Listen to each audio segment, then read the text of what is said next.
रूस की अर्थव्यवस्था अभी गिर चुकी है, उसके पास उतने पैसे नहीं है। रूस जो क्या कर रहा है, शुरुआती दौर में रूस की टैक्टिक्स यही रही थी कि वो नॉन प्रेसिजन मिसाइलों को मारा था। देखिए, प्रेसिजन गाइडेड मिसाइल उसे कहते हैं जो एकदम एक्यूरेट, उसके अंदर रडार लगा होता है, लेजर गाइडेड होती है, एक्यूरेट एक्यूरेसी से जाके वो मिसाइल मारती है। इस मिसाइलों की खासियत ये होती है कि बहुत ऊंचाई से भी मारा जा सकता है, बहुत सटीक मिसाइल मार देती है, निशाना लगा देती है, लेकिन ये काफी महंगी होती है, जिस वजह से रूस इन मिसाइलों को बचा के रखा है और वह बिना गाइडेड मिसाइलों को अपनी जहाजों में लगा रहा है, क्योंकि ये गाइडेड प्रेसिजन गाइडेड मिसाइल काफी महंगी होती है, तो रूस के पास उतने पैसे नहीं है, इसलिए वो शुरुआती लड़ाई में अनगाइडेड मिसाइलों को गिरा रहा है। अब ये अनगाइडेड जो बम होते हैं, इन्हें गिराने के लिए नीचे आना पड़ता है, क्योंकि बहुत हाइट से अगर गिराएगा ना तो इधर उधर लग जाएगा। इसलिए देखिएगा, यूक्रेन में कई बार रिहायशी इलाका में जो नॉन मिलिट्री वाला एरिया, वहां पे भी बम गिर जा रहा है, जिसका रीजन है कि नॉन प्रेसिजन गाइडेड बम गिराए जा रहे हैं। अब इस बम गिराने की सबसे बड़ी खराबी होती है कि जहाजों को नीचे आना पड़ता है, और जैसे जहाज नीचे आते हैं तो मैन पैड, ये जो जहाज, ये लॉन्चर का जैसे होता है, इसे मैन पैड बोलते हैं,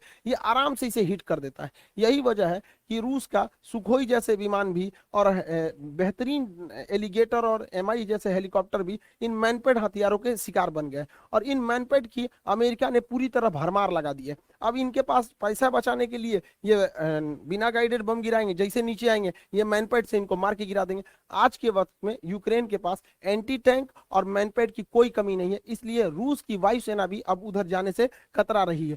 भारतीय सेना को भी मैनपेड की बहुत ज्यादा जरूरत है। मैनपेड से बचने के लिए फ्लेयर गन छोड़े जाते हैं। फ्लेयर जो होते हैं, ये देखिए, मैनपेड जो होता है मेनली इंजन की गर्मी को देख के पहचानता है, तो ये लोग क्या करते हैं, फ्लेयर छोड़ देते हैं पीछे, ये प्लेयर छोड़ देते हैं पीछे, जिससे कि ये भटक जाता है। लेकिन आजकल एकदम एडवांस आ गए हैं, जिससे ये नहीं भटकता है। भारतीय सेना पिछले 6 सालों से ऐसे मैनपेड की डिमांड कर रही है, और भारतीय सेना को ऐसे 1000 मैनपेड की जरूरत है, लेकिन ये पिछले 5 सालों से उन्हें ये नहीं दिया गया। और इस साल सेना ने अपने बजट से जब खरीदा तो महज 58 खरीदा है। सोचिए हम लोग अपनी सेना से कितनी लापरवाही कर रहे हैं, खास करके ऐसे डिफेंसिव हथियार को। ये तो हर कंपनी के पास एक होना चाहिए यहाँ पर, तो ये काफी ज्यादा जरूरत है, खास करके जब हम दो ऐसे अपने पड़ोसियों से घिरे हुए हैं यहाँ पर। तो भारत ने इस सब को देखते हुए रूस से जो 48 MI-17 हेलीकॉप्टर खरीदे जा रहे थे, उसकी डील को रद्द कर दिया। ये वही हेलीकॉप्टर है जिसमें हमारे सीडीएस बिपिन रावत जी का एक्सीडेंट हो गया था मौसम खराब होने की वजह से।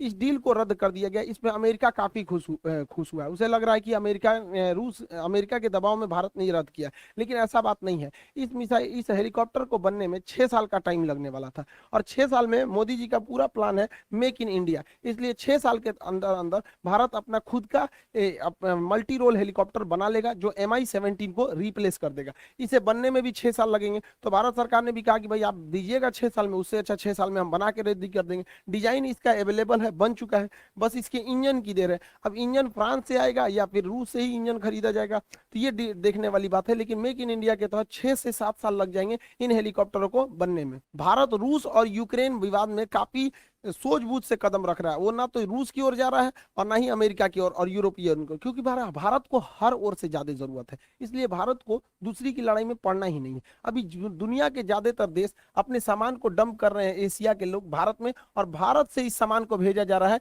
यूक्रेन में। अब इसी दौरान जापान ने अपना एक सैन्य जहाज भेज दिया, और इस सैन्य जहाज में मदद राशि दी गई थी, कुछ खाने पीने के सामान थे, दवाइयां थी। अब ये सैन्य जहाज आया दिल्ली, और दिल्ली से जाने के लिए रवाना हुआ यूक्रेन के लिए। भारत सरकार ने मना कर दिया कि हम किसी भी सैनिक जहाज को अलाउ नहीं करेंगे।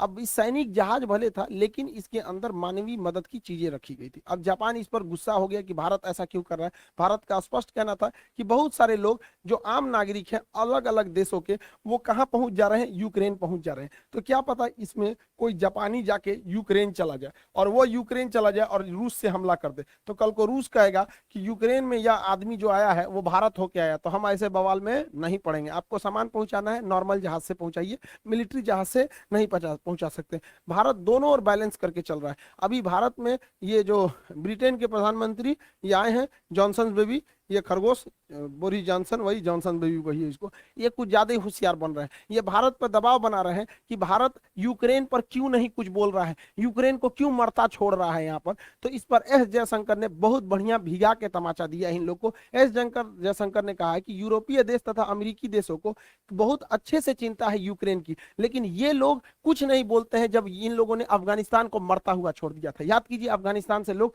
जहाजों से गिर गिर के भाग रहे थे। क्या अफगानिस्तान से भी खाला साला खराब आदत हो गई है यूक्रेन की। तो एस जयशंकर साहब ने बहुत अच्छा जवाब दिया है। ये लोग अभी मीटिंग में आए हुए हैं, भारत में एक बहुत बड़ी मीटिंग चल रही है राष्ट्रपति भवन में, जिसे कहते हैं रायसीना डायलॉग। उसमें एस जयशंकर साहब ने इस जॉनसन बेबी को अच्छा से समझा